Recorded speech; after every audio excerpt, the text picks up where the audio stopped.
So hello everyone, welcome back to the channel. My name is Shauhardo. In today's video we are starting the third lecture of motion in a straight line, that is motion under gravity.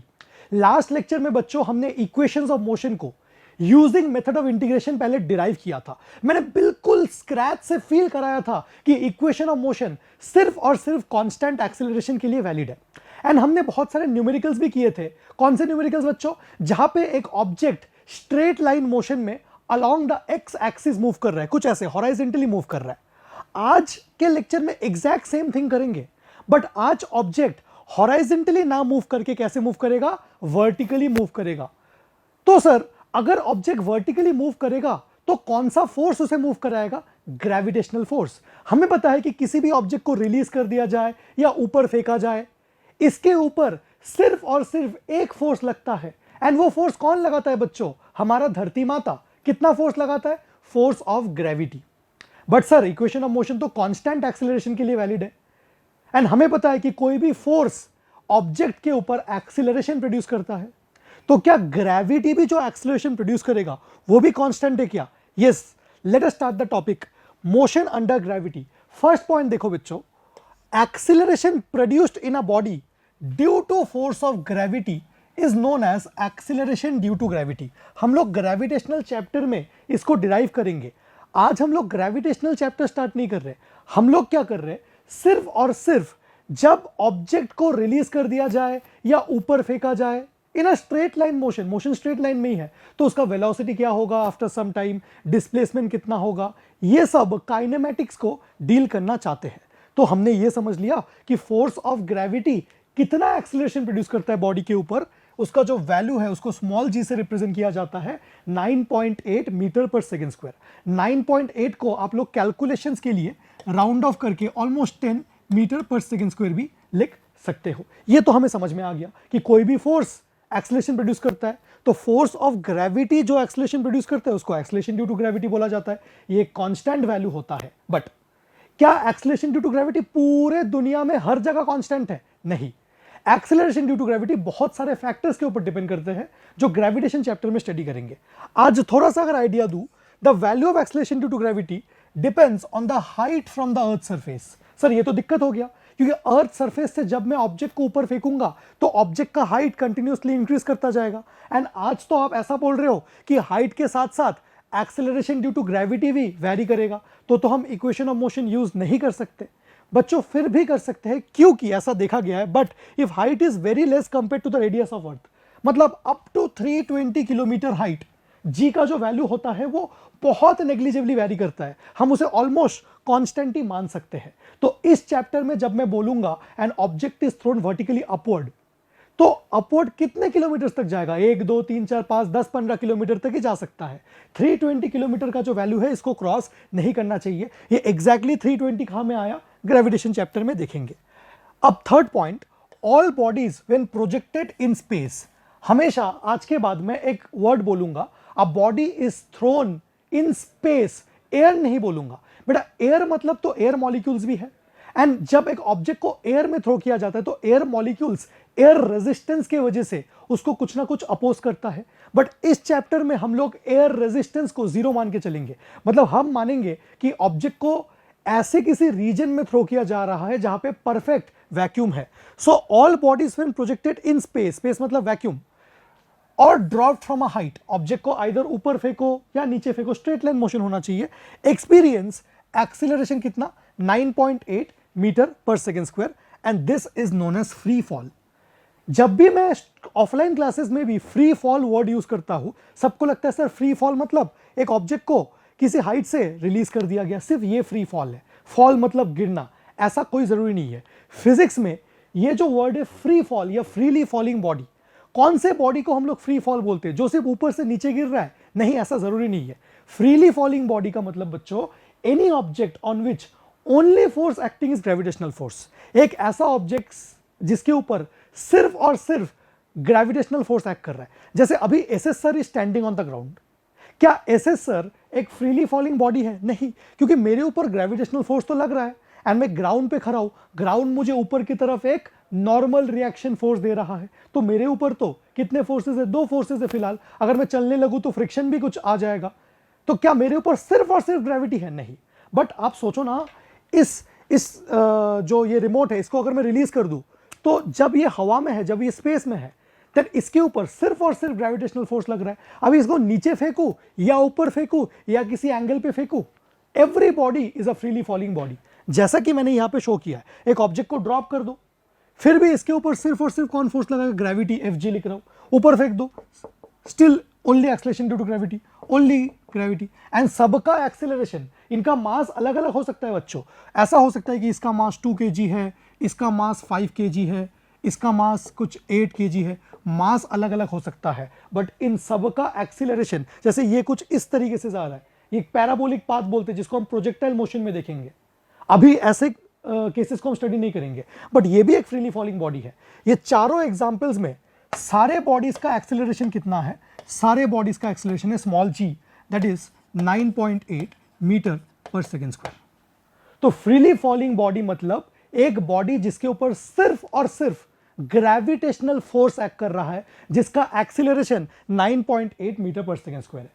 क्या ऐसा जरूरी है कि freely falling body हमेशा straight line path में चलेंगे? ऐसा भी कोई जरूरी नहीं है। इट्स पाथ मे और may not be a straight line. तो आज के बाद से हम लोग अपने कंसेप्ट को थोड़ा सा स्ट्रॉन्ग करके चलेंगे। अब जो कैटेगरी ऑफ क्वेश्चंस आपके सामने आ रहा है, इससे मैं ये दावा कर सकता हूं कि ऐसा टीचिंग स्टाइल आपको अक्रॉस यूट्यूब मिलना बहुत मुश्किल है। मैंने ये वाले सेगमेंट को in the form of questions लिया है, मतलब मैं हर एक कंसेप्ट को आपको क्वेश्चंस के फॉर्म में फील कराऊंगा, उसके बाद हम उसके फंडामेंटल इक्वेशंस को डिराइव करेंगे। एनसीईआरटी में ये चैप्टर मोशन अंडर ग्रेविटी बहुत ही छोटा सा एक पोर्शन में 2-3 क्वेश्चंस ही दिए हैं, बट जब तक आपका मोशन अंडर ग्रेविटी के इक्वेशंस क्लियर नहीं होते, तब तक आप लोग अच्छे चीजें नहीं कर पाओगे, जैसे आगे जाके जो प्रोजेक्टाइल मोशन है उसको नहीं कर पाओगे। तो पहले आप लोग इतना नोट कीजिए, इसके बाद हम लोग आगे देखते हैं। The next topic is feel of ground to ground projection. अब बहुत मजा आने वाला है, क्योंकि अब जो मेरा टीचिंग स्टाइल है एंड बाकी टीचर्स का टीचिंग स्टाइल है वो बहुत अलग है। यहां पे यूजुअली टीचर्स सिर्फ फंडामेंटल फॉर्मूलाज डिराइव करके 1-2 क्वेश्चंस करा के आगे बढ़ जाते हैं। मैं आपको सिचुएशन इस तरीके से फील कराऊंगा कि आप डायरेक्टली सिर्फ सिचुएशन देख के बता दोगे कितना टाइम लगा ऊपर जाने में, कितना टाइम लगा नीचे आने में, मैक्सिमम हाइट कितना हुआ, so on and so forth. Let's see, ground to ground projection मतलब हमने जिस लेवल से प्रोजेक्ट किया वो घूम फिर के स्ट्रेट लाइन मोशन करके उसी लेवल पे वापस आ गया। जैसे अगर मैंने इस रिमोट को मेरे हाथ से ऊपर थ्रो किया है, तो इसका मोशन स्ट्रेट लाइन ही है, ये स्ट्रेट लाइन मोशन में ऊपर गया। अच्छा, जब ये ऊपर जा रहा था तो इसका वेलोसिटी ऊपर के डायरेक्शन में है एंड ग्रेविटी इसे कंटिन्यूअसली नीचे पुल कर रहा है, तो इसका जो वेलोसिटी है वो धीरे धीरे क्या हो रहा है? डिक्रीज हो रहा है। एंड डिक्रीज होते होते ऑन द हाईएस्ट पॉइंट ये 0 हो जाता है। देखिए, वेलोसिटी ऊपर के डायरेक्शन में है and acceleration due to gravity तो नीचे के डायरेक्शन में इसे पुल कर रहा होगा। सो इसका वेलोसिटी जो u था वो डिक्रीज करते करते फाइनल वेलोसिटी 0 हो गया एट द हाईएस्ट पॉइंट। अब प्लीज बी केयरफुल, ये जिस लाइन के अलोंग ऊपर गया ये उसी लाइन के अलोंग ही नीचे आएगा, बट मैं यहां पे ऊपर मोशन एंड नीचे वाला मोशन अलग अलग लाइन में दिखाऊंगा just to separate them out. मतलब if this is a stylus, if it moves up in this direction, then just पलटी मार के इसी लाइन के अलोंग ही वापस आया, बट मैं इसे ऐसे दिखा रहा हूं, एक डॉटेड लाइन व्हाइट कलर का एंड एक येलो कलर का। सो ये मेरा अपवर्ड मोशन, ये मेरा डाउनवर्ड मोशन। सर एक चीज जो मैं यहां पे देख पा रहा हूं, आपने जिस स्पीड से प्रोजेक्ट किया इसको, क्या वो उसी स्पीड से वापस आ गया? वेलोसिटी तो अलग है। बहुत लोग बोलते हैं कि सर वेलोसिटी सेम है, u वेलोसिटी से ऊपर, u वेलोसिटी से नीचे, बट बेटा वेलोसिटी तो एक वेक्टर क्वांटिटी है। अगर आप इस सिचुएशन में वेलोसिटी सेम बोलोगे तो गलत हो जाएगा, क्योंकि वेलोसिटी तो वेक्टर है एंड इस वेक्टर का एंड इस वेक्टर का डायरेक्शन अलग है, ऑल्दो वेलोसिटी का मैग्नीट्यूड सेम है, ठीक है। बट सर ऐसा क्यों हुआ? मतलब आपने 50 मीटर पर सेकंड से ऊपर फेंका, ये ऊपर गया, स्पीड 0 हो गया, नीचे फिर से 50 से ही आएगा। ये होता है due to conservation of energy. हमें पता है कि अगर मैंने इस स्पीड से प्रोजेक्ट किया, थोड़ा बहुत आपको पोटेंशियल एंड काइनेटिक एनर्जी का आइडिया होगा जूनियर क्लासेस से, तो ये जो ग्राउंड है, अगर ग्राउंड को ही मैं रेफरेंस मान लूं, तो अगर ग्राउंड को ही मैं रेफरेंस मान लूं तो ग्राउंड का हाइट तो 0 है, ग्राउंड के ऊपर से हाइट मेजर किया जाता है, तो ग्राउंड पे सिर्फ और सिर्फ कितना एनर्जी है? काइनेटिक एनर्जी है। एंड यहां पे काइनेटिक एनर्जी कितना है? Kinetic energy is half mu²। जैसे जैसे ऑब्जेक्ट ऊपर जा रहा है तो हाइट इंक्रीज करता है, इसका मतलब kinetic energy decreases and potential energy increases, and eight the highest point eight the highest point, मान लो आपने कैपिटल H हाइट कवर कर लिया, तो हाईएस्ट पॉइंट पे सिर्फ और सिर्फ मेरे पास पोटेंशियल एनर्जी है mgh, क्योंकि स्पीड जीरो है, इसका मतलब काइनेटिक एनर्जी जीरो है। सो ग्राउंड से लेके हाईएस्ट पॉइंट तक काइनेटिक एनर्जी पोटेंशियल एनर्जी में चेंज हो गया। अगर काइनेटिक एनर्जी यहाँ पे 50 जूल था तो ये पूरा 50 जूल यहाँ पे पोटेंशियल में कन्वर्ट हुआ। एंड जब वो नीचे आएगा तब क्या होगा, जितना पोटेंशियल एनर्जी उतना ही काइनेटिक एनर्जी। तो speed of projection is equal to speed of return. ऐसा क्यों? Because the total energy has to be conserved. इस पॉइंट का टोटल एनर्जी एंड इस पॉइंट का total energy has to be conserved. And ये सिर्फ और सिर्फ तब वैलिड है जब इस पूरे सिस्टम में फ्रिक्शन या कोई और एयर रेजिस्टेंस ना हो। तो अपना जो फर्स्ट कंक्लूजन है वो यही है कि if air resistance is neglected, air resistance मतलब फ्रिक्शन वगैरह कुछ भी नहीं है सिस्टम में, सिर्फ और सिर्फ तब आप बोल सकते हो जितना टाइम उसको ऊपर जाने में लगा, अगर ऊपर जाने में 5 सेकंड लगा, नीचे आने में भी 5 सेकंड लगेगा, time of upward journey is equal to time of downward journey. अच्छा बच्चों, टाइम ऑफ अपवर्ड जर्नी को टाइम ऑफ एसेंट भी बोला जाता है, ASCENT, ascent. And time of downward journey को डिसेंट भी बोला जाता है, टाइम ऑफ डिसेंट। ठीक है, तो क्या हमेशा time of ascent and time of descent equal होगा? नहीं, हमेशा नहीं। Only if air resistance is neglected. And हम 99% क्वेश्चंस में देखेंगे कि एयर रेजिस्टेंस हमेशा नेग्लेक्टेड है अनलेस कुछ नहीं बोला है। जेई एडवांस में ऐसा क्वेश्चंस पूछा जाता है जहां पे एयर रेजिस्टेंस को भी वो अकाउंट में लेते, एक बार मेंस में भी पूछा गया, या हम last part of the chapter में डील कर लेंगे। ठीक है sir. Speed of projection is equal to speed of return. जितने स्पीड से आपने प्रोजेक्ट किया है उतने ही स्पीड से वो रिटर्न कर जाएगा। ये दोनों चीजें तो पहली बात हमारे दिमाग में फिक्स हुए। और क्या क्या सर दिमाग में? अपवर्ड जर्नी के दौरान इनिशियल वेलोसिटी ऊपर की तरफ है, एक्सीलरेशन नीचे की तरफ है। अरे वेलोसिटी ऊपर, एक्सीलरेशन नीचे, ये दोनों तो एक दूसरे को अपोज कर रहा है। तो ड्यूरिंग द अपवर्ड मोशन क्या हो रहा होगा, जो ऑब्जेक्ट का स्पीड है या फिर वेलोसिटी है वो डिक्रीज कर रहा है। During the downward motion velocity नीचे की तरफ एंड एक्सीलरेशन भी नीचे की तरफ, तो speed is increasing. And eight the highest point of motion, highest point में जब वेलोसिटी जीरो है तब क्या एक्सीलरेशन भी जीरो है? नहीं, तब एक्सीलरेशन कितना है? 9.8 मीटर पर second square. What I mean to say is throughout this entire journey, throughout the journey acceleration कितना है? एक्सीलरेशन इज स्मॉल g, जिसका वैल्यू है 9.8 मीटर पर second. So this is an example of motion in which acceleration is constant at every point. Motion के हर एक point में acceleration 9.8 metre पर सेकंड स्क्वायर है। अरे जब ऑब्जेक्ट ऊपर जा रहा है तब उसका वेलोसिटी या स्पीड कम हो रहा है, जब ऑब्जेक्ट नीचे आ रहा है तो वेलोसिटी या स्पीड इंक्रीज हो रहा है। एंड इन जनरल अगर एयर रेजिस्टेंस को नेग्लेक्ट किया जाए तो मेरे साथ साथ बोलो, वीडियो को पॉज करके साथ साथ बोलो, जितना टाइम ऊपर जाने में लगा क्या उतना ही टाइम नीचे आने में लगेगा? Yes sir. अरे जितने स्पीड से आपने फेंका उतने ही स्पीड से वो रिटर्न करेगा, and exactly along the same line ही करेगा। हमने यहां पे बस लाइंस को अलग अलग दिखाया है। इतना पहले आप लोग फील कर लो, नोट कर लो, इतना नोट कर लो। चलो आगे देखते हैं। अब आगे one of the most important fields of this chapter हम लोग करने वाले हैं। क्या है ये field sir? Time t is equal to 0 पे मैंने एक ऑब्जेक्ट को अपवर्ड प्रोजेक्ट किया विथ 50 मीटर पर सेकेंड। ठीक है सर। एंड यहां पे एक्सीलरेशन ड्यू टू ग्रेविटी कितना है? 10 मीटर पर सेकेंड स्क्वायर वर्टिकली डाउनवर्ड। ये चीज मैंने पहले भी फील किया था कि अगर वेलोसिटी इज 50 मीटर पर सेकेंड ऊपर एंड नीचे एक्सीलरेशन इज 10 मीटर पर सेकेंड स्क्वायर, एक्सीलरेशन 10 मीटर पर सेकेंड स्क्वायर मीन्स 10 मीटर पर second upon 1 second. That means हर एक सेकेंड में ऑब्जेक्ट का वेलोसिटी 10 मीटर पर सेकेंड कम होगा। What is acceleration? It is the rate of increase और डिक्रीज ऑफ वेलोसिटी। आज ग्रेविटी तो वेलोसिटी को अपोज कर रहा है, वेलोसिटी ऊपर की तरफ है, ग्रेविटी नीचे की तरफ है। कितना अपोज कर रहा है, कितना कम कर देगा वेलोसिटी को? हर एक सेकेंड में 10 कम कर देगा। That means in every 1 second, in every 1 second, in every 1 second velocity of the object decreases by 10 metre पर सेकेंड। इसका मतलब है acceleration due to gravity 10 metre पर सेकेंड स्क्वायर का मतलब एक सेकेंड में 10 कम कर देगा। तो अगर t इज इक्वल टू 0, जब स्टॉपवॉच 0 पे पॉइंट कर रहा है, t इज इक्वल टू 0 में अगर वेलोसिटी 50 मीटर पर सेकेंड है, एक सेकेंड बाद वेलोसिटी कितना हो जाएगा? आप लोग खुद फील करके बताइए। सर एक सेकेंड बाद वेलोसिटी हो जाएगा 40 मीटर पर सेकेंड। सर और एक सेकेंड बाद वेलोसिटी हो जाएगा 30 मीटर पर सेकेंड, और एक सेकेंड बाद वेलोसिटी हो जाएगा 20 मीटर पर सेकेंड, एंड और एक सेकेंड बाद वेलोसिटी हो जाएगा 10 मीटर पर सेकेंड एंड फाइनली 5 सेकेंड बाद वेलोसिटी कितना हो जाएगा 0। क्या आपने अपवर्ड मोशन के हर एक पॉइंट पे वेलोसिटी निकाला, हर एक सेकंड के बाद वेलोसिटी निकाल लिया without using any equation of motion? यही तो स्पेशलिटी है बच्चों एसएसआर से बनने का। टीचर्स यहाँ पे v = u + at कुछ इक्वेशंस लगा के करेंगे, मैं तो सिर्फ एक्सीलरेशन के फील से इस चीज को सॉल्व कर रहा हूं। ऊपर 50 मीटर पर सेकंड से फेंका था, नीचे 10 मीटर पर सेकंड स्क्वायर से एक्सीलरेशन नीचे पुल कर रहा है, तो हर एक सेकंड में वेलोसिटी 10 कम हो जाएगा, फिर एक सेकंड में और 10, फिर एक सेकंड में और 10, एक सेकंड में और 10, तो 50 को 0 होने में कितना टाइम लगेगा? 5 सेकंड। अरे बताओ ना, तो टाइम ऑफ अपवर्ड जर्नी कितना है? 5 सेकंड। अब खुद सोचो, अगर मैंने 80 मीटर पर सेकंड से ऊपर फेंका था एंड जी 10 मीटर पर सेकंड स्क्वायर था, तो हर एक सेकंड में 10 कम होता।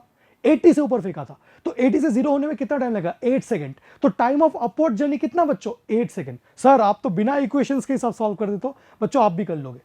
अब डाउनवर्ड मोशन को देखते हैं। तो जब वेलोसिटी 0 था, अब 0 से यहां पे वेलोसिटी 0 है and acceleration due to gravity तो नीचे है, कितना? 10 मीटर पर सेकंड स्क्वायर।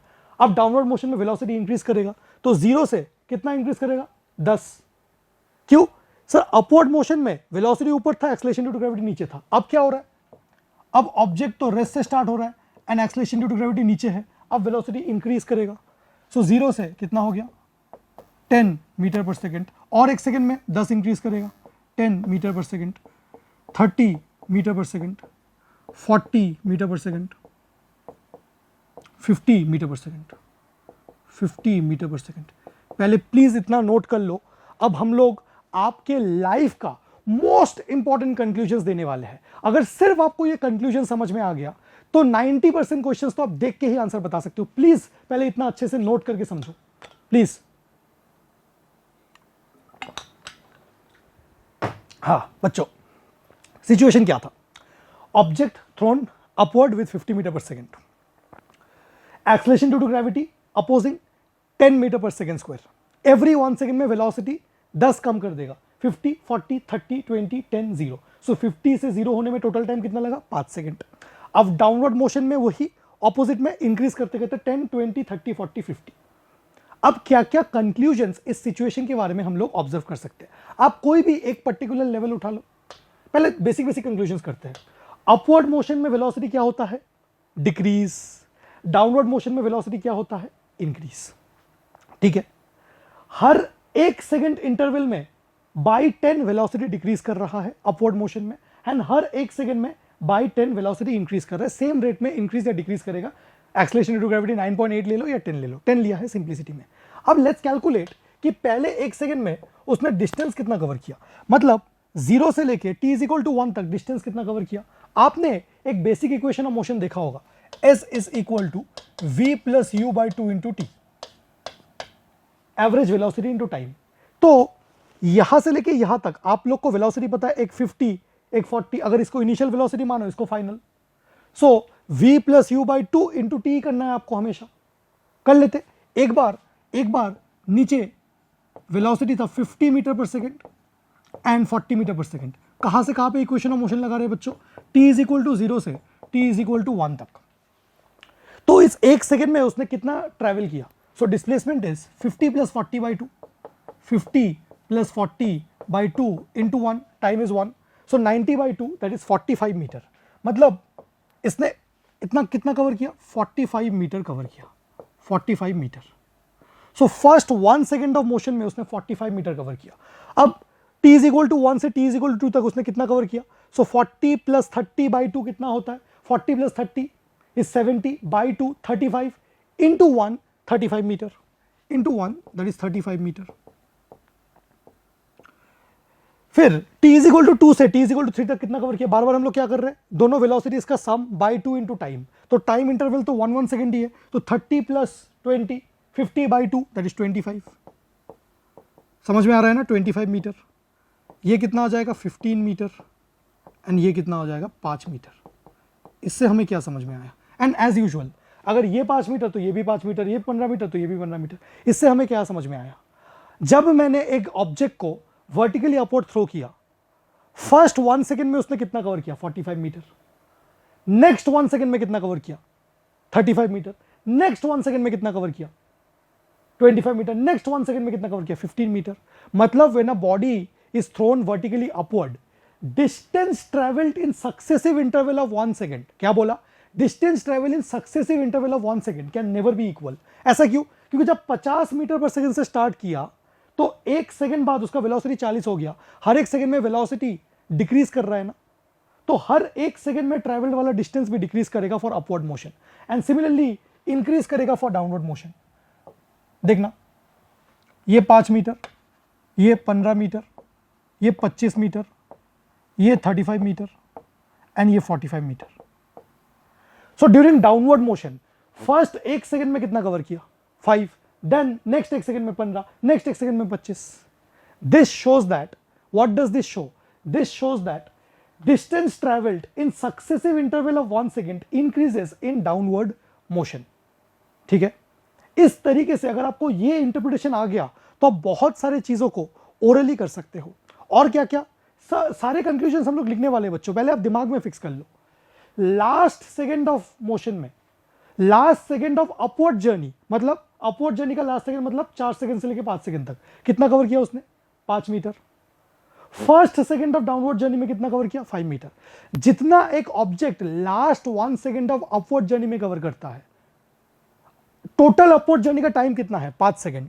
तो last second of upward journey मतलब 4 to 5, 4 सेकेंड से लेकर 5 सेकेंड तक कितना कवर किया, 5 metre. First 1 second of downward journey मतलब 5 से लेकर 6 तक उसने कितना कवर किया, 5 मीटर। ऐसे देखो, last 2 second of upward journey, upward journey के लास्ट 2 सेकेंड, 3 से 5 में कितना कवर किया, 15 + 5 20। तो first 2 second of upward journey में, डाउनवर्ड जर्नी में कितना कवर करेगा, 5 + 15 दैट इज 20 मीटर। मतलब जितना एक object last n seconds of upward journey में कवर करता है, उतना ही एक object first n seconds of downward journey में कवर करता है। Last n second of upward journey, वो 1 भी हो सकता है, 2 भी हो सकता है। आप देखो ना, last 3 second of upward journey में कितना कवर किया and first 3 second of downward journey में उतना ही कवर किया। इसी चीज को हम लोग कंसेप्चुअली अब लिखने चाहते हैं। Distance travelled in successive 1 second interval, distance travelled in successive 1 second interval, successive 1 second interval in a particular direction can never be equal. Successive 1 second interval देखना प्लीज देखना, 1 सेकेंड में 45 मीटर, नेक्स्ट 1 सेकेंड में 35, next 1 second में 25, तो ये कभी भी equal नहीं हो सकता। Distance travelled in last 1 second of upward journey, last 1 second of upward journey में 5 metre. Distance travelled in first 1 second of downward journey, ये 1 सेकेंड या फिर ये n सेकेंड्स के लिए भी वैलिड है, ये n सेकेंड्स के लिए भी वैलिड है। मतलब last 2 second of upward journey and first 2 second of downward journey में जितना डिस्टेंस ट्रेवल किया वो सेम होगा। अगर आपको फील नहीं आता, इसी में मैं आपको दिखा रहा हूं, इसी में थोड़ा सा मैं यहां पे मिटा के आपको दिखा रहा हूं। अगर मैं आपसे पूछूं, अगर मैं आपसे 2 चीजें पूछूं, क्या पूछूं, आप मुझे बताओ distance travelled in last 2 second of upward journey, last 2 second of upward journey मतलब 3 से लेके 5 तक, इट कवर्स 15 + 5 20 मीटर। तो last 2 second of upward journey and आप कंपेयर करो distance in first 2 second of downward journey, first 2 second of downward journey, first 2 second of downward journey मतलब यहां से लेके यहां तक it is again 20 metre. I hope ये बेसिक पॉइंट क्लियर है। ठीक है, अब सेम हाइट में 2 स्पेशल चीजें देखते हैं। सेम हाइट में आप कोई भी एक सेम हाइट ले लो, मान लेते हैं इस लेवल को कंसीडर करते हैं, इसको एंड इसको ज्वाइन कर देते हैं एक पिंक कलर से। क्या मैंने एक सेम हाइट ले लिया? ये कितना हाइट है ग्राउंड से? 45 मीटर, 45 मीटर। सेम हाइट में क्या क्या सेम है? सेम हॉराइजेंटल लेवल में या same height from the ground में स्पीड सेम है एंड एक्सीलरेशन तो पूरे जर्नी में ही सेम है, speed and acceleration is same. What about velocity? क्या वेलोसिटी सेम है? नहीं। बट सर वेलोसिटी इधर भी 40 इधर भी 40, बट बेटा इधर 40 अपवर्ड इधर 40 डाउनवर्ड। तो सेम हॉराइजेंटल लेवल में या सेम हाइट में आप क्या क्या बोल सकते हो? Speed is same, magnitude of velocity is same, overall as a whole velocity is different, it is equal in magnitude but opposite in direction, acceleration is same। so यही हमने बोला है कि at same height from ground speed and acceleration are same, velocity is equal in magnitude but in opposite direction. There is one more good observation that you can take. Take any same height. एक object same height attend करता है दो different times में. देखो ना, जब आपने object को ऊपर फेंका तो 45 मीटर एक तो उसने t इज इक्वल टू 1 में अटेंड किया, and same 45 metre from the ground घूम फिर के जब वो वापस आया तब t इज इक्वल टू 9 में उसने अटेंड किया. सिमिलरली और एक हाइट ले लेते, और एक रैंडम हाइट ले लेते, जैसे रेड कलर का. मैं इस लाइन को, इसको देखता हूं, ये है same height from ground, t is equal to 3 में एंड t इज इक्वल टू 7 में.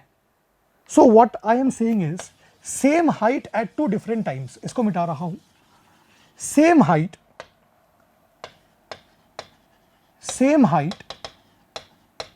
Eight two different times, eight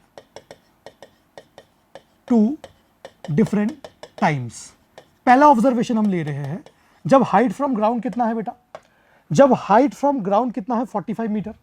सो ये 45 मीटर वाला हाइट दो कौन से टाइम में अटेंड होता है. एक तो मैंने ऑब्जेक्ट को फेंका, t is equal to 1 second में उसने 45 मीटर अटेंड किया.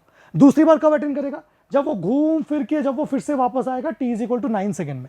तो एक बार उसने अटेंड किया t is equal to 1 second पे, एंड एक बार t is equal to 9 second में. सिमिलरली अगर मैं बोलूं सेम हाइट फ्रॉम ग्राउंड, ये मैंने लिया, एक बार t is equal to 3 second में, एक बार t is equal to 7 second में, एक बार t 3 सेकेंड पे, एक बार 7 सेकेंड में. फिर से सेम हाइट फ्रॉम ग्राउंड, फिर से सेम हाइट फ्रॉम ग्राउंड. अगर ये वाला हाइट ले ले, t इज इक्वल टू 2 पे and t is equal to 8 पे, t is equal to 2 second पे and t is equal to 8 second पे. इससे क्या पता चलता है, अगर एक ऑब्जेक्ट सेम हॉरिजॉन्टल लेवल या सेम हाइट पे आता है दो डिफरेंट टाइम पे, उन दो डिफरेंट टाइम को सम करने में आपको टोटल टाइम ऑफ जर्नी मिलेगा. देखो 1 + 9 इस total time 10 second. Total time of the journey कितना है इस सिचुएशन में, 10 सेकेंड. देखो 1 + 9 10 seconds, 3 + 7 10, 2 + 8 10. This is not a coincidence. This will always be applicable for ground to ground projection.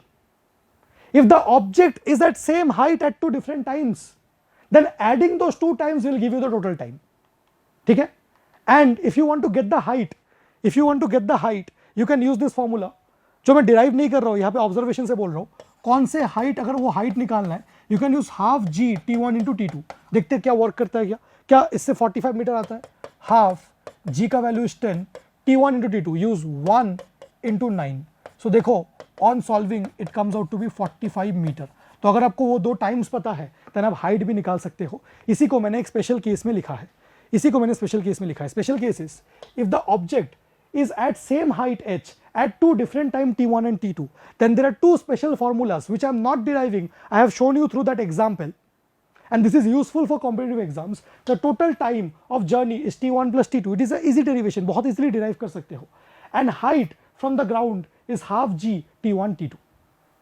ठीक है, तो आप लोग इतना पहले नोट कर लो, इसके बाद हम लोग आगे देखते हैं. चलिए एक बेसिक सा क्वेश्चन है आपके सामने. A body is projected vertically upward such that it is at same height a at time 2 second and 10 second. You have to find the total time of flight. Total time of flight मतलब total time of journey, जो क्या हो जाएगा 2 + 10 12 हो जाएगा. height of a half g t1 t2 formula use करोगे and maximum height attend हम लोग इजीली निकाल सकते हो. तो इस क्वेश्चन को आप लोग होमवर्क में सॉल्व करो एंड इसका आंसर मुझे कमेंट सेक्शन में बताओ. चलो देखते हैं. चलिए बच्चों, अब देखते हैं एक basic variety of question on ground to ground projection. ठीक है, इस क्वेश्चन से हम लोग फंडामेंटल फॉर्मूलाज जो आगे आने वाले क्वेश्चंस में यूज होंगे उसको डिराइव भी करेंगे. एक ऑब्जेक्ट है जिसको वर्टिकली अपवर्ड प्रोजेक्ट किया गया है with speed u. You have to find time of ascent मतलब अपवर्ड जर्नी का टाइम, टाइम ऑफ डिसेंट मतलब डाउनवर्ड जर्नी का टाइम, टाइम ऑफ फ्लाइट मतलब total time for the journey, maximum height reached and velocity on reaching the ground. It's a standard question. जैसा कि आपको पता है कि आपको यूज करना पड़ेगा सारे equations of motion with proper sign convention, sign के साथ. एंड आपको यह पता होना चाहिए कि इक्वेशंस ऑफ मोशन को कोई भी दो पॉइंट्स के बीच में यूज किया जा सकता है. चलिए इस क्वेश्चन को देखते हैं.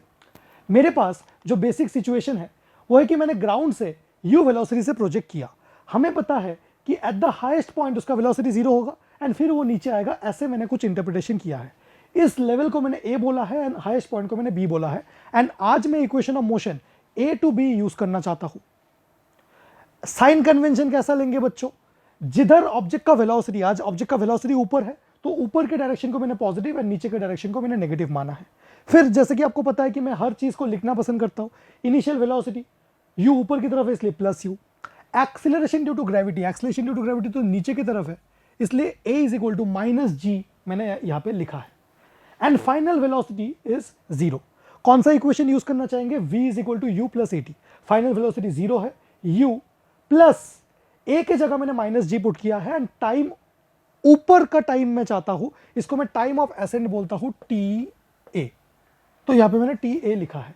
सो ये zero is equal to u minus g t a आता है, तो time of ascent is u by g. इसका मतलब अगर मैंने एक ऑब्जेक्ट को u वेलोसिटी से प्रोजेक्ट किया है, देन u से वेलोसिटी जीरो होने में, मतलब हाईएस्ट पॉइंट तक जाने में उसको टाइम लगेगा u by A.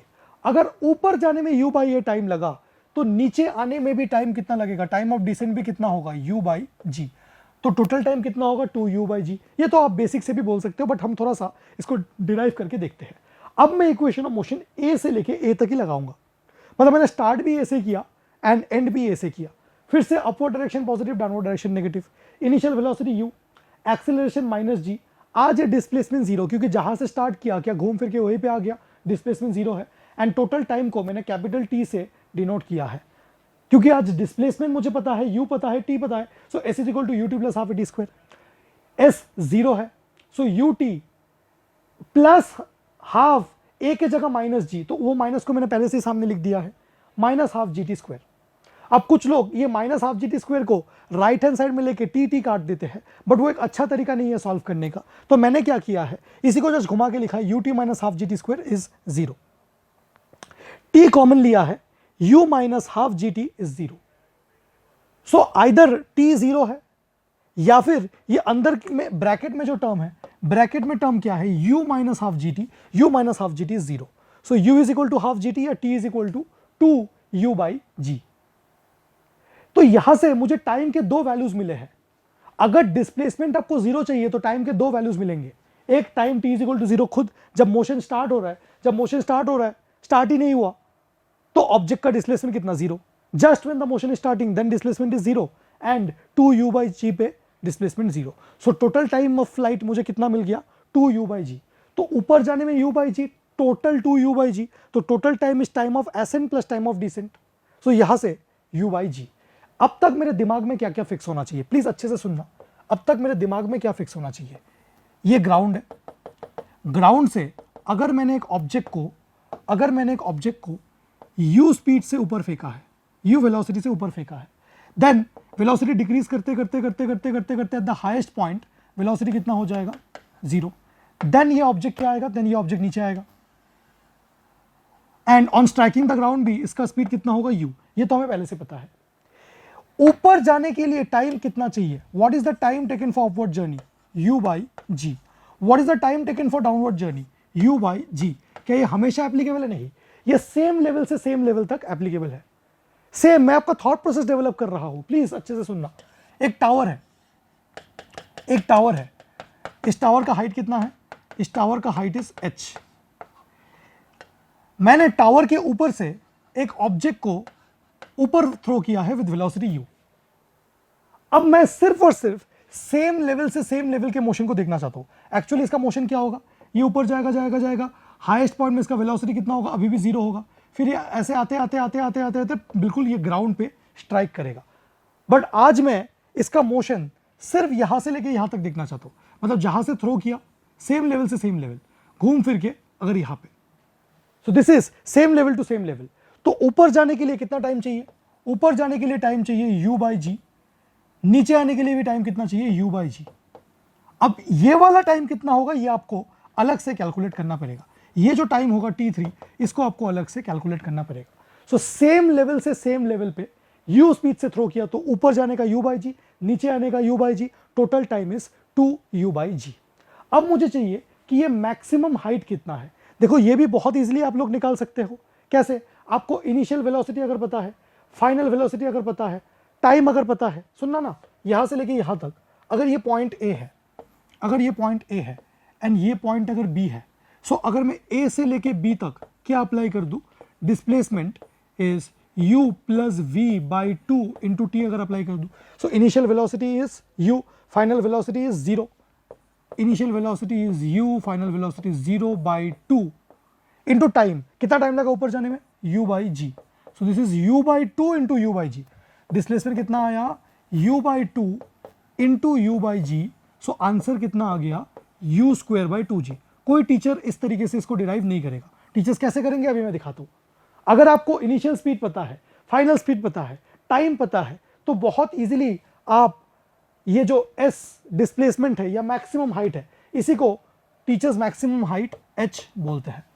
Maximum height is u square by two g. But इसको थोड़ा सा अच्छे से अगर डिराइव करें, अगर मैं a से लेके b तक इक्वेशन ऑफ मोशन लगाऊं, तो initial velocity is u, acceleration is minus g, displacement is h, v square is equal to u square plus two a भी लगाओ, देन v स्क्वायर तो जीरो है, u square plus two into minus g into h, यहां से h का value आ जाएगा u square by two g. Is this clear? So ये सारे बेसिक चीजें आपको याद रखना है। The conclusion is in ground to ground projection, ground to ground मतलब ग्राउंड टू ग्राउंड याद ना रख के आप ऐसे याद रखो, सेम लेवल से सेम लेवल, जिस लेवल से आपने थ्रो किया अगर वो घूम फिर के वहीं पे आ गया तो ऊपर जाने में टाइम लगेगा u बाई जी, नीचे आने में भी टाइम लगेगा u by g. Maximum height is u square by two g, total time तो u plus g plus u by g, u plus g that is 2u by g. पहले आप लोग please इतना नोट कर लो, इसके बाद हम लोग आगे देखते हैं।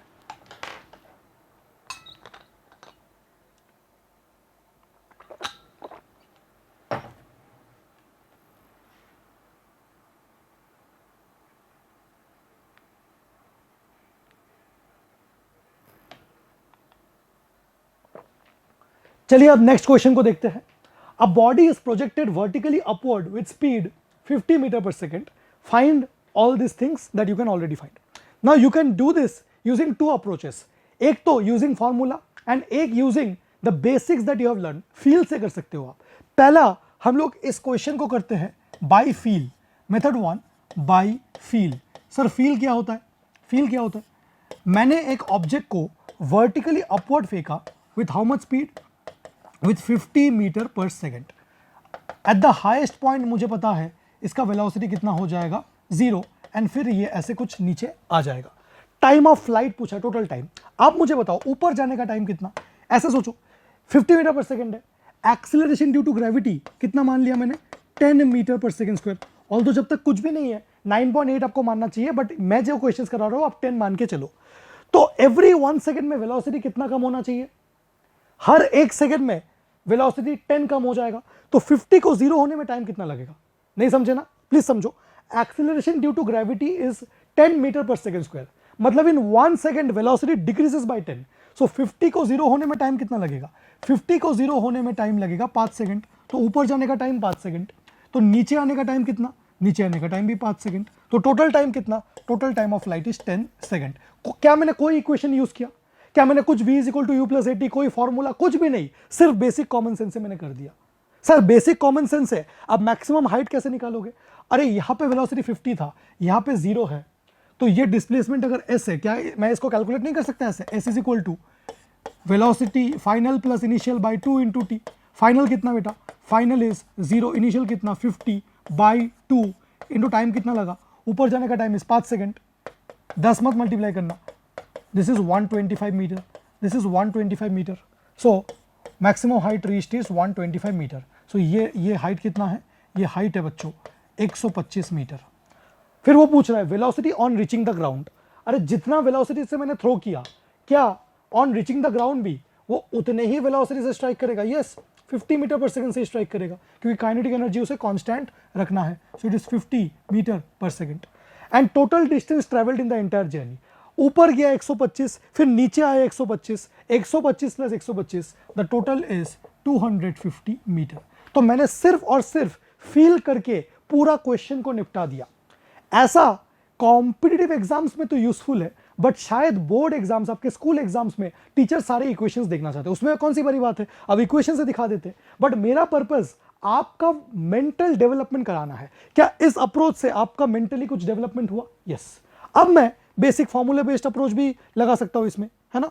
तो आप इसको फॉर्मूला बेस्ड अप्रोच से कर दो कि हमें पता है हमें क्या चाहिए, हमें टोटल टाइम ऑफ फ्लाइट चाहिए। तो फॉर्मूला बताओ उसको sir, 2u by g so 2 into initial velocity 50 by g 10, इसने इसको मार दिया, टोटल टाइम कितना लगा 10 सेकेंड।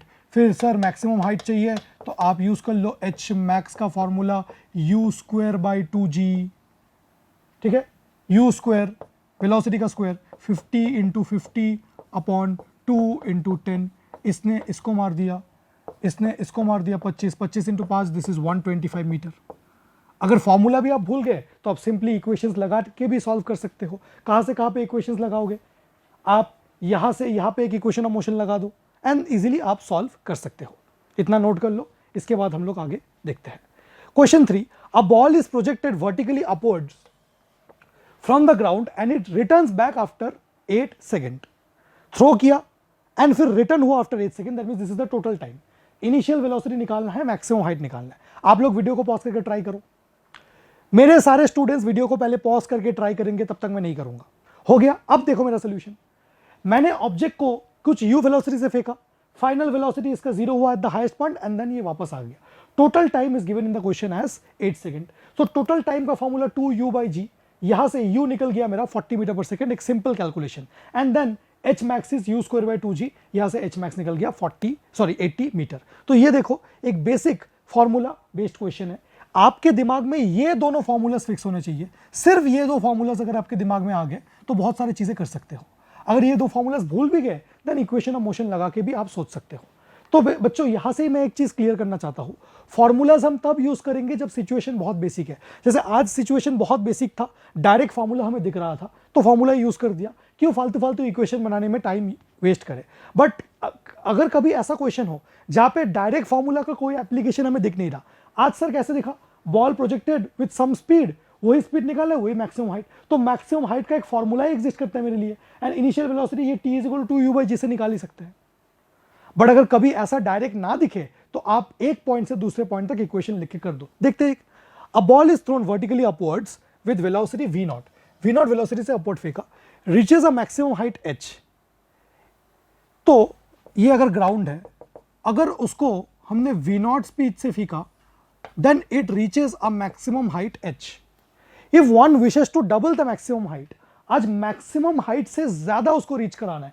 अगर ये maximum height 80 मीटर है तो मुझे 160 मीटर तक इसको रीच कराना है। Then what should be the velocity of the ball?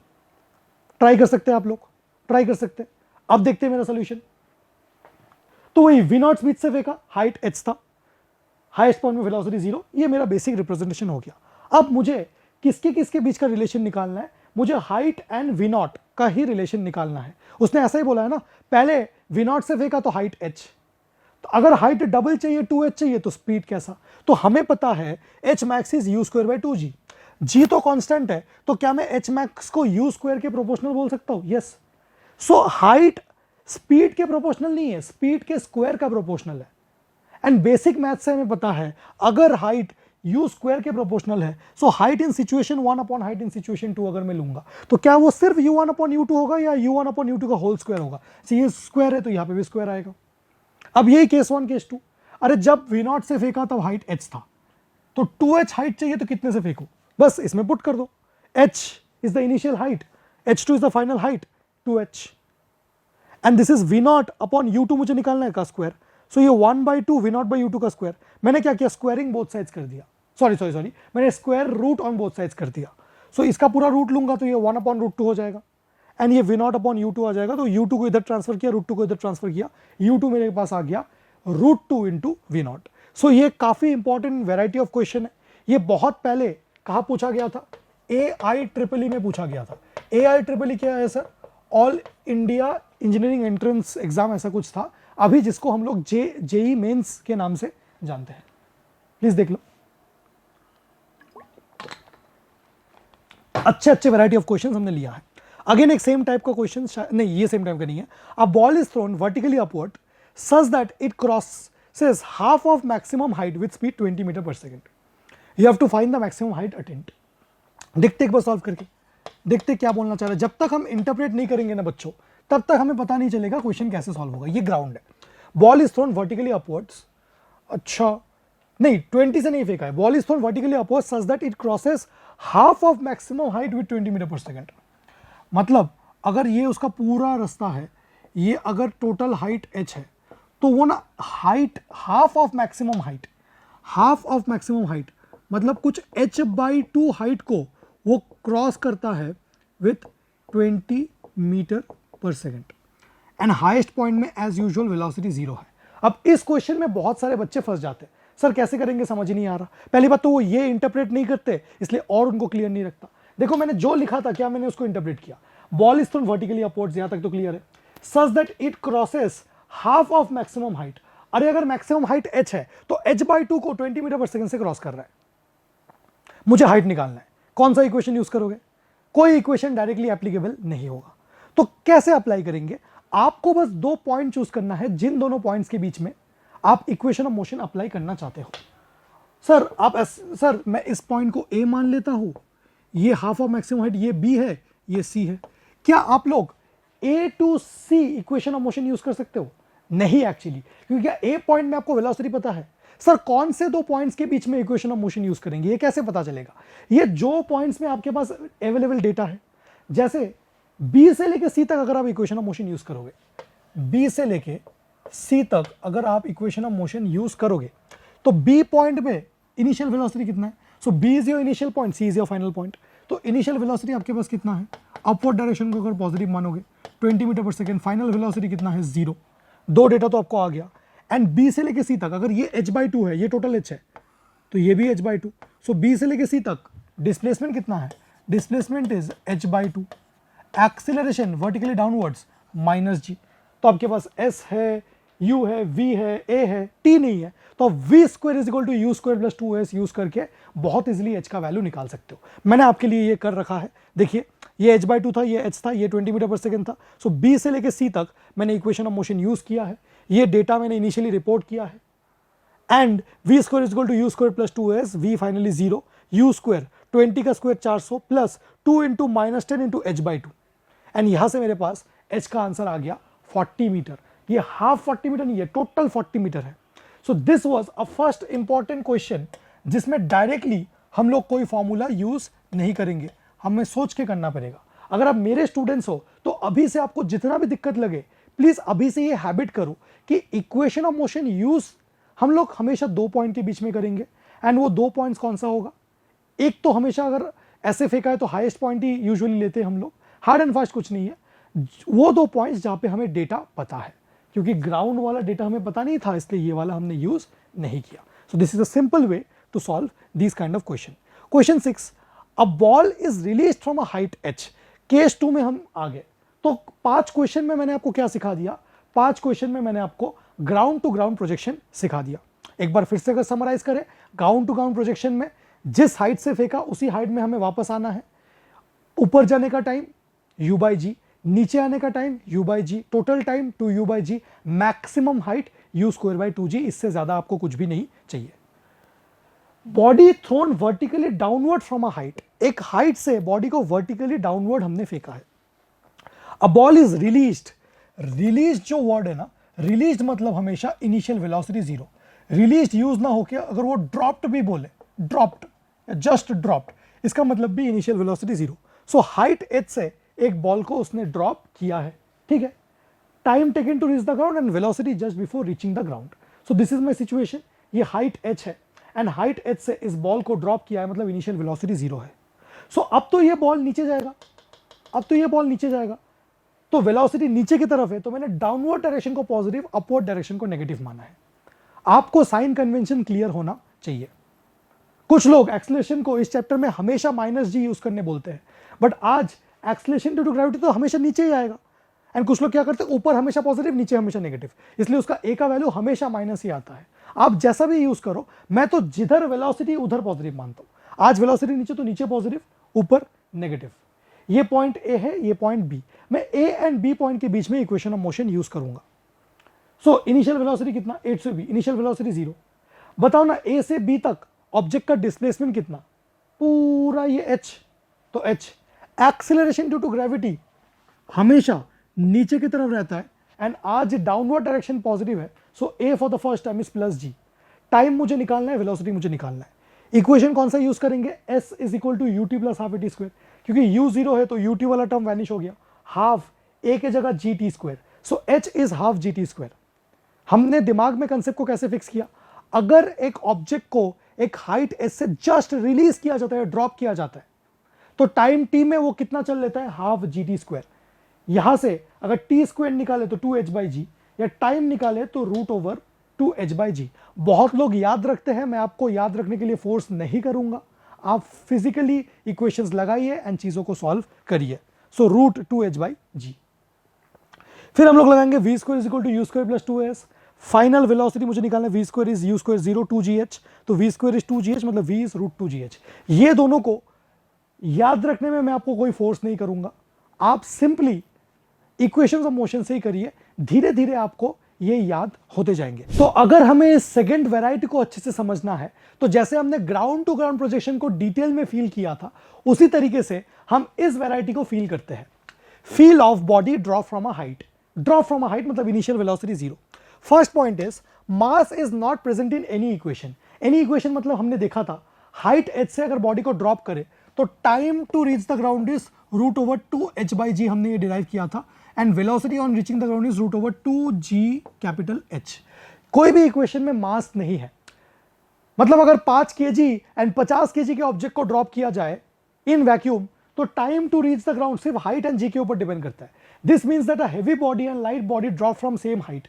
जब तक हाइट सेम है, heavy body and light body को सेम हाइट से ड्रॉप कर दो, इन वैक्यूम, एयर में एप्लीकेबल नहीं है, क्योंकि एयर में अपथ्रस्ट नाम का एक दूसरा फोर्स आ जाता है, जो हम लोग फ्लूइड्स चैप्टर में देखेंगे। So this concept is applicable only in vacuum, reaches the ground at same time with the same speed। so एक भारी ऑब्जेक्ट एंड हल्के ऑब्जेक्ट को रिलीज करो, दोनों ही सेम टाइम में पहुंचेंगे on the ground with same velocity. Mass के ऊपर फ्रीली फॉलिंग बॉडीज डिपेंड नहीं करते। जो सेकंड फील है, that is the most important feel.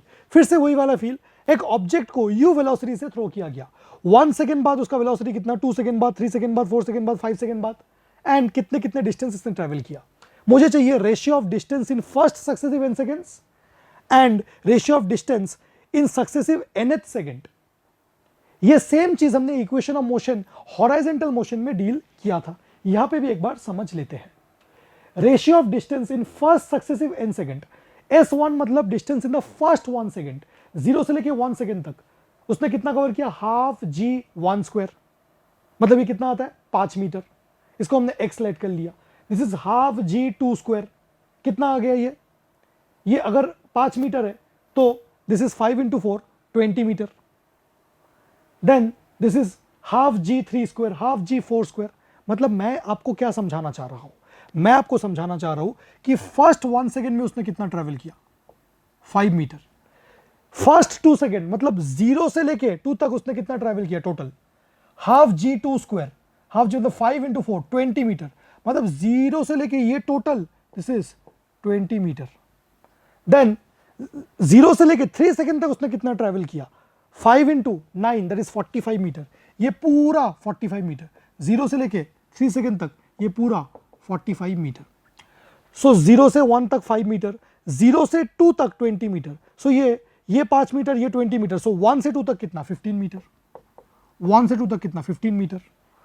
अच्छा, ये टोटल 45 मीटर, मतलब 0 से 3 तक 45 मीटर एंड 0 से 2 तक 20 मीटर। सो ये रिमेनिंग कितना, 45 - 20 दिस इज 25 मीटर।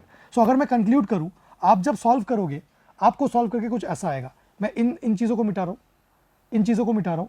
ये यहाँ पे टाइम t है, this is 15 metre, this is 25 metre, this will be 35 metre, this will be 45 metre. अब मैं यहाँ से आपको क्या सिखाना चाह रहा हूँ, प्लीज़ अच्छे से देखना, प्लीज़ इसको अच्छे से देखना। फर्स्ट 1 सेकेंड में उसने कितना ट्रैवल किया, फर्स्ट 1 सेकेंड में 5 मीटर, नेक्स्ट 1 सेकेंड में 15 मीटर, ये हमने पहले भी देखा 15 मीटर, नेक्स्ट 1 सेकेंड में 25 मीटर, नेक्स्ट 1 सेकेंड में 35 मीटर, नेक्स्ट 1 सेकेंड में 45 मीटर। ये जो successive equal intervals of 1 seconds है, ये सेकेंड वाला है। Ratio of distance in successive nth second, successive equal intervals of 1 second, successive equal intervals of 1 second. इसको ऐसे भी बोल सकते हो आप, successive equal intervals of 1 second. Successive equal intervals of 1 second में उसने ऑड नंबर रेशियो में ट्रेवल किया। मतलब अगर ये x है तो ये 3x है, ये 5x है, ये 7x है, ये 9x है। तो ratio of distance in successive nth seconds और successive intervals of 1 seconds, if first 1 second में x किया तो नेक्स्ट 1 सेकेंड में 3x, देन नेक्स्ट 1 सेकेंड में 5x, देन नेक्स्ट 1 सेकेंड में 7x। तो जो ये रेशियो है, ये आएगा 1:3:5:7 so on, and this ratio is known as Galileo's law of odd numbers। इसको गैलीलियो ने डिस्कवर किया था। This is known as Galileo's law of odd numbers, and Galileo ने सिर्फ इसको प्रूव किया था, एनसीईआरटी में ये गिवन है कि ratio of distance travelled in successive interval of 1 second is in the ratio of odd numbers, but ratio of distance in first successive n seconds, मतलब first 1 second, first 2 second, first 3 second, first 4 second, ये कौन से ratio में आएगा?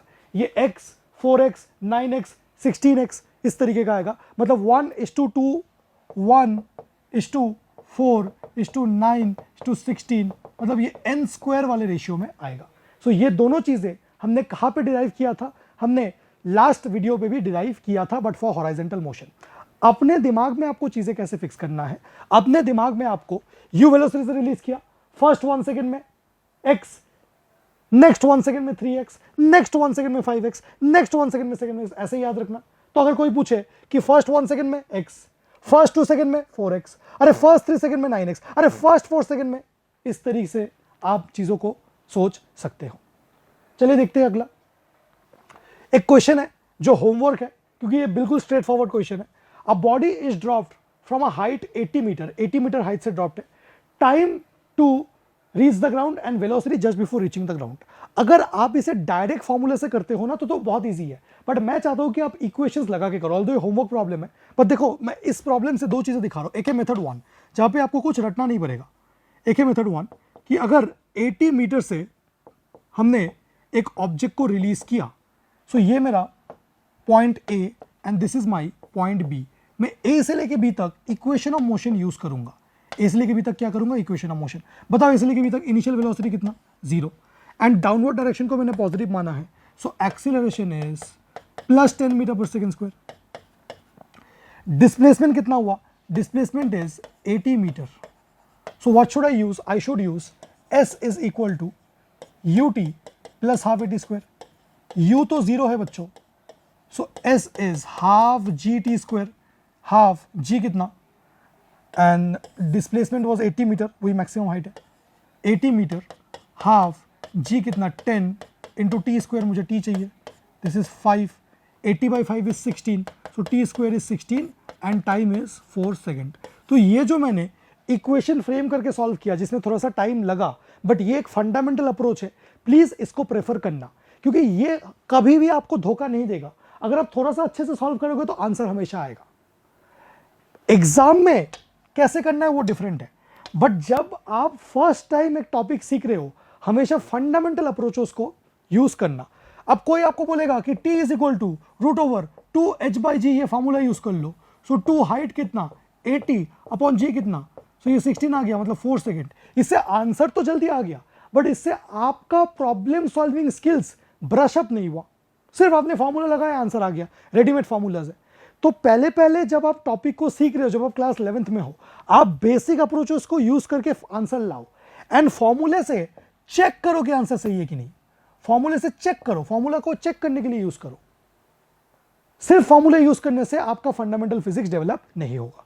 तो आप velocity just before reaching the ground time stamp के साथ कमेंट करना कि कितना आया, इतना नोट कर लो। इसके बाद हम लोग देखते हैं। चलिए नेक्स्ट क्वेश्चन को देखते हैं। Question number 8, a body drop from a tower reaches the ground after 5 second, find the height of the tower and velocity of the body on reaching the ground. So body को मैंने एक tower से drop किया and वो ground तक पहुंच गया after 5 second. बहुत स्ट्रेट फॉरवर्ड क्वेश्चन है, देख लेते हैं इसको। ये है tower of height h, body को मैंने ड्रॉप किया, A to B वो पहुंचा। तो मैं equation of motion A to B use कर रहा हूं। इनिशियल वेलोसिटी बताना 0, एक्सीलरेशन वर्टिकली डाउनवर्ड प्लस लिया है, क्योंकि मैंने डाउनवर्ड डायरेक्शन को पॉजिटिव माना है एंड अपवर्ड डायरेक्शन को नेगेटिव। डिस्प्लेसमेंट कितना h and time is 5 second. So s is equal to ut plus half v square लगाया, ut तो 0, ये तो गया हाफ 10 5 स्क्वायर मतलब 25 125 मीटर आ गया. एंड वेलोसिटी मुझे निकालना है. अब कुछ लोग रूट ओवर 2gh फॉर्मूला सोच रहे होंगे. देखो 2gh से बहुत लेंथी आएगा, अपने पास डायरेक्टली टाइम है, so just use v is equal to u plus 80. So u 0 हो गया 10 इंटू 5 50 मीटर पर सेकेंड. तो मैं आपको बार बार बोल रहा हूं कि फंडामेंटल अप्रोचेस को यूज करें क्वेश्चंस को सॉल्व करने के लिए. जब तक आप थोड़ा बहुत एफिशिएंट हो जाओ then you can use formulas. चलो, a body drop from the top of a tower of height h reaches the ground after time t. If the time taken by the body, find the time taken by the body to cover 1/4 height of the tower. So अगर मेरे पास एक tower है of height h, अगर मेरे पास एक tower है जिसका height है h, सो एक बॉडी को अगर रिलीज कर दिया गया तो इस बॉडी को नीचे आने में टाइम लगा t. सो वो पूछ रहा है कि सिर्फ h/4 कवर करने में, h/4 हाइट कवर करने में टाइम कितना लगेगा. ये तो बहुत सिंपल है, ये तो बहुत सिंपल है. s is equal to ut plus half v square से मैंने स्टार्ट किया, ut तो 0 and total height is h is half g t square.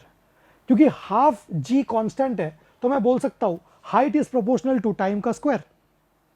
इस हिसाब से h1/h2 लेंगे तो t1/t2 का होल स्क्वायर. बहुत straight forward.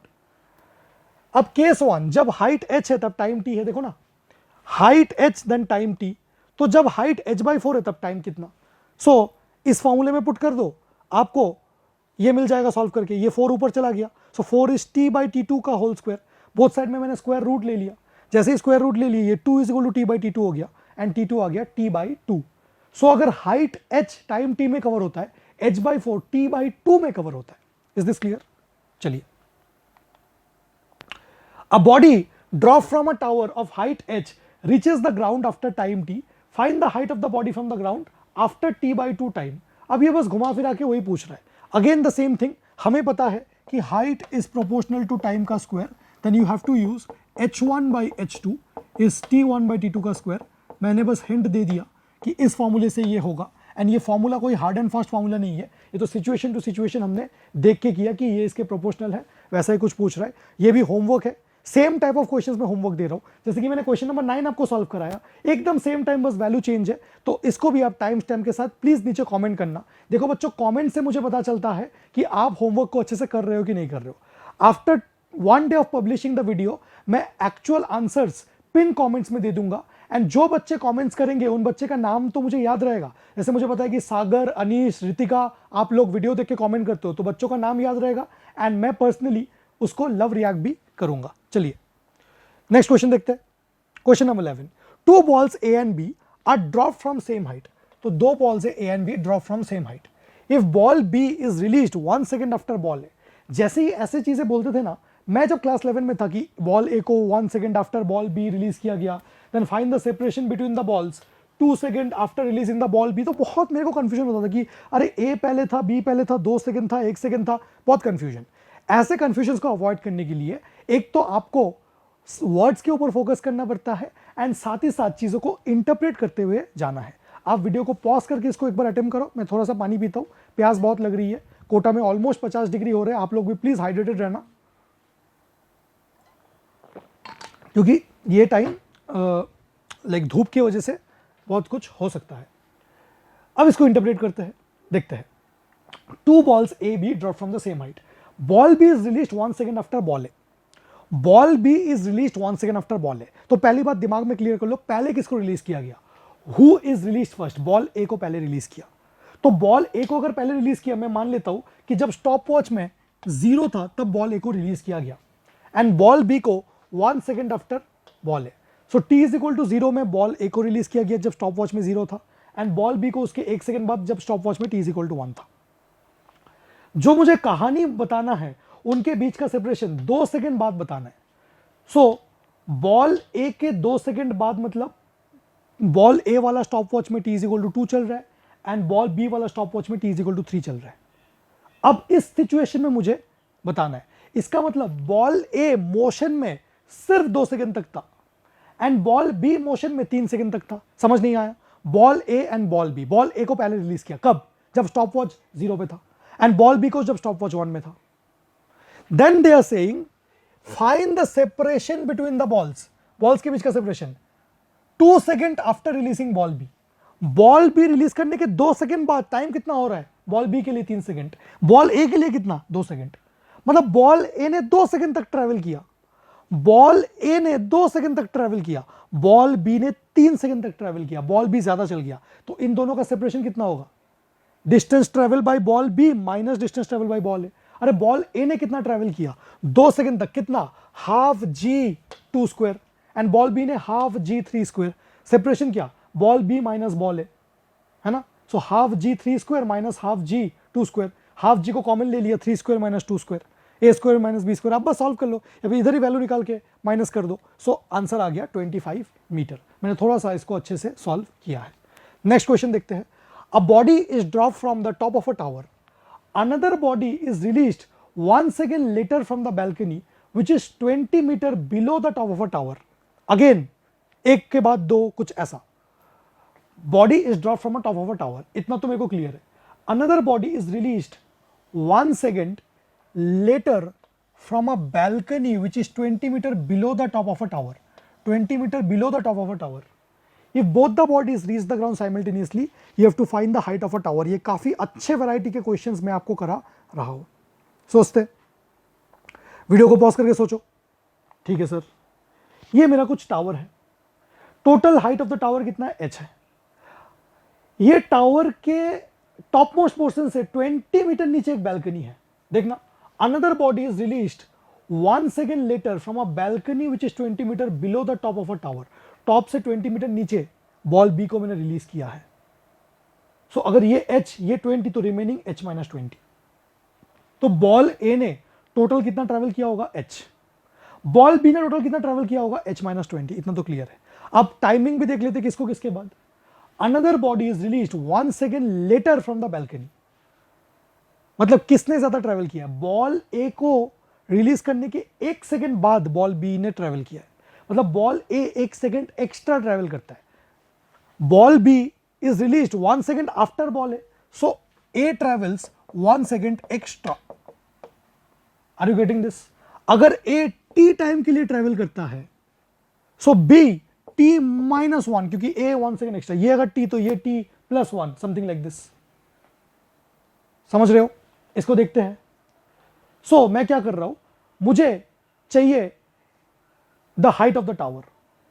Height of the tower निकालने के लिए मैंने ये देखा, दिस इज टॉप से लेके बॉटम तक, this is the distance travel by ball A, and यहां से लेके यहां तक this is the distance travel by ball B.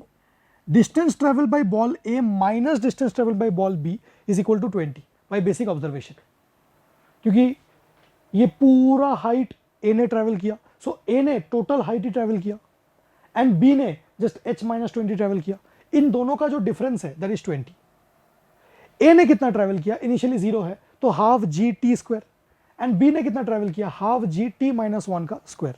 ये टी माइनस 1 ये सब कैसे आया, क्योंकि अगर मैं मानता हूं कि A was active for time T, A was active for time T, then B was active for time T minus 1, A से 1 सेकेंड कम। सो हाफ जी मैंने कॉमन ले लिया, अंदर ही अंदर T square minus T minus 1 का whole square is equal to 20। इसको मैंने साइड में शो किया, T square A square minus B square is A plus B, T plus T minus 1 and T minus T plus 1। So ये just आता है 2t minus 1। इतना solve करके 2t minus 1 and half into जी, जी को अगर 10 ले, half into ji is 5, 2t minus 1 is 20, 5 उधर चला गया तो 2t minus 1 is 4, so t is 5/2 second.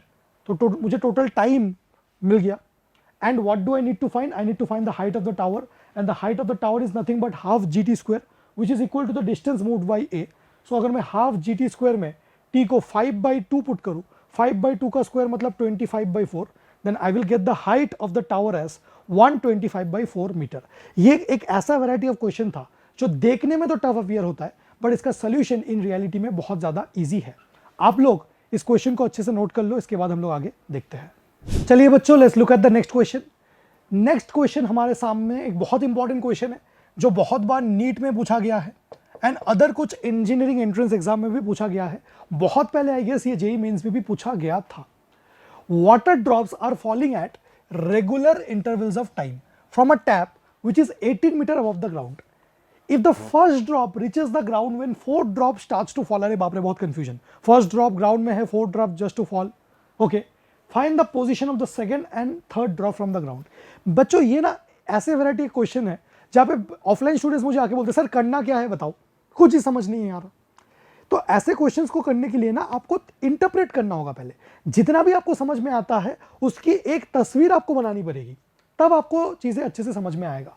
तो यहाँ पे क्या वाटर ड्रॉप्स है, टैप है, तो चलो एटलीस्ट उसको ही बना देते, फर्स्ट ड्रॉप फोर्थ ड्रॉप कुछ तो हो रहा है, उसको ही बना देते एटलीस्ट। सो मेरे पास एक टैप है, टैप से ब्लू है पानी, पानी गिर रहा है एंड वो कुछ ऐसा बोल रहा है कि टैप ग्राउंड से 18 मीटर दूर है, चलो इतना तो इंटरप्रेट कर लिया, एटलीस्ट 18 मीटर दूर है। If the first drop reaches the ground when fourth drop starts to fall, तो फर्स्ट ड्रॉप ग्राउंड में जब पहुंच गया है ऑलरेडी, तो fourth drop is just falling and सारे ड्रॉप्स के बीच का जो टाइम इंटरवल है ये एक रेगुलर टाइम इंटरवल है, कितना है, दिस इज 1 सेकेंड या कुछ time T, 5 second 10 second, but equal time है। अगर एक ड्रॉप गिरा उसके टी टाइम बाद सेकेंड ड्रॉप, उसके टी टाइम बाद third drop and fourth drop. जब फर्स्ट ड्रॉप ग्राउंड पे है तो fourth drop is just about to fall. You have to find the position of second and third drop from ground. कैसे निकालेंगे, हमें पता है the distance travelled in equal interval of time is always in odd number multiple ratio. What do I mean? I mean to say I am using Galileo's law of odd number. Galileo's law of odd number क्या state करता है कि for a freely falling body the distance traveled in equal intervals of time, अगर ये x है तो ये होगा 3x, तो ये होगा कुछ 5x, अगर आगे भी कुछ होता तो वो होता 7x। अगर सिर्फ हमने ये यूज कर लिया क्योंकि फर्स्ट अगर ये 1 सेकेंड डी है या फर्स्ट टी टाइम में x, नेक्स्ट टी टाइम में 3x, नेक्स्ट टी टाइम में 5x, ऐसे तो हो रहा था क्योंकि इनिशियली तो ये released with initial velocity 0। So हमें पता है x plus 3x plus 5x is 18 metre, question में गिवन ही है। बस अकॉर्डिंग टू क्वेश्चन x, ये एक बेटर सोल्यूशन में दिखा रहा हूं आपको, बुक्स में इसके घटिया सोल्यूशंस भी मिलेंगे। सो ये कितना है, I think 9x is 18, so x is 2। तो एनसीईआरटी में ये Galileo's law of odd number लिखा है, तो आप लोग स्कूल एग्जाम्स में भी ये यूज कर सकते हो, बस उसको स्टेट कर देना। तो अब उसको क्या चाहिए, उसको चाहिए position of second and third drop. तो सेकंड ड्रॉप का पोजीशन ग्राउंड से कितना है, 5x। सेकंड ड्रॉप ग्राउंड से कितना दूर है, 5x दूर है, मतलब 10 मीटर। एंड थर्ड ड्रॉप, जो मेरा थर्ड ड्रॉप है, थर्ड ड्रॉप ग्राउंड से 5x plus this is 8x, मतलब 16 मीटर। सो एक काफी इंपॉर्टेंट क्वेश्चन था, बट सिर्फ Galileo's law of odd number use करके इसको हमने अच्छे से सॉल्व कर लिया। इतना आप लोग नोट कर लिए, इसके बाद हम लोग आगे देखते हैं। Now comes to case 3। Case 3 के ऊपर मैंने एक ही क्वेश्चन लिया है। ये सिंपल वेराइटी है बट बहुत लोग को डिफिकल्ट लगता है बिकॉज उन्हें इक्वेशन ऑफ मोशन यूज करना नहीं आता। Body throne vertically upward from height, height से बॉडी को थ्रो करेंगे। क्वेश्चन के फॉर्म में मैं आपको समझाता हूं। सपोज मेरे पास एक टावर है, टावर का हाइट क्या है, क्या कुछ गिवन है। A body is thrown vertically upward from a height 40 metre. So ground से 40 मीटर ऊपर एक टावर है एंड मैंने एक बॉडी को रिलीज किया है vertically upward with a velocity 10 metre पर सेकेंड। सो इसका मोशन कैसा होगा, कुछ ना कुछ ऐसा होगा।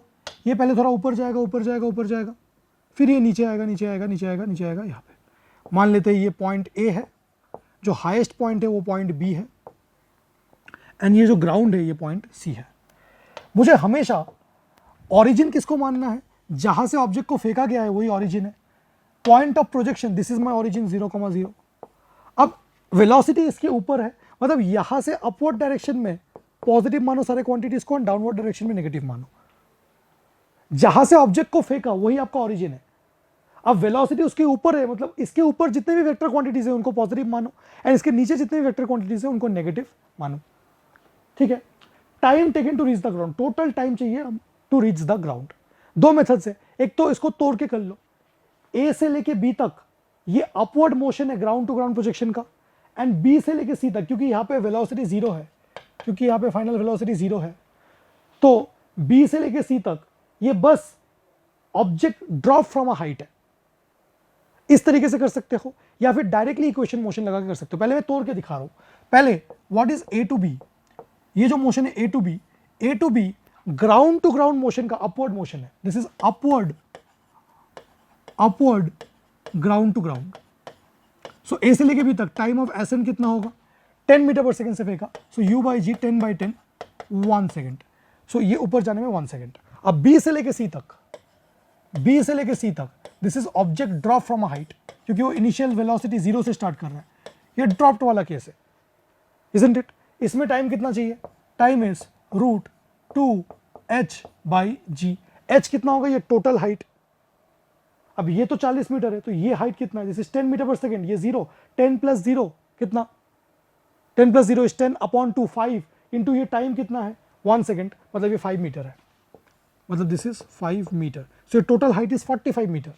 सो this is 2 × 45/10, 2 × 45 is 90/10, 90/10 is √9, that is 3 second. So total time कितना हो गया, 1 + 3 4 सेकेंड। ये थोड़ा सा क्विकर वे है इस क्वेश्चन को सॉल्व करने का, बट अगर आप इक्वेशन ऑफ मोशन डायरेक्टली ए से लेके सी तक अप्लाई कर दो तो भी आपको टोटल टाइम कितना मिल जाएगा, 1 + 3 4 सेकेंड ही मिल जाएगा। शायद एक क्वाड्रेटिक इक्वेशन आ सकता है। टोटल टाइम मिल गया and maximum height from ground कितना मिल गया, ये 40 + 5 45 आपको मिल गया। तो आप तोड़ के भी कर सकते हो एंड मैं आपको एक ऑल्टरनेटिव वे भी दिखा देता हूँ इसका टाइम निकालने का। मैं डायरेक्टली ए से लेके सी तक इक्वेशन ऑफ मोशन यूज कर रहा हूँ, ए से लेके सी तक इक्वेशन ऑफ मोशन। तो इनिशियल वेलोसिटी कितना, इनिशियल वेलोसिटी तो अपवर्ड है 10 मीटर पर सेकेंड। फाइनली मुझे नहीं पता, टाइम मुझे निकालना है। एक्सीलरेशन तो वर्टिकली डाउनवर्ड है, इज -10 मीटर पर सेकेंड स्क्वायर। डिस्प्लेसमेंट कितना है, अब प्लीज देखना, ए से लेके सी तक डिस्प्लेसमेंट कितना, डिस्प्लेसमेंट तो 40 या -40, क्योंकि ये नीचे की तरफ है। प्लीज समझो, ये upward direction is positive, downward is negative. जब मैं ए टू सी की बात करूं तो ए के नीचे है ना 40, सो एस को आपको -40 लिखना पड़ेगा according to sign convention, -40 metre. अगर आप s is equal to ut + ½ at² use करोगे, then let's see, this is -40, u is 10t + ½ into -10 t²। So -40 is 10t - 5t²।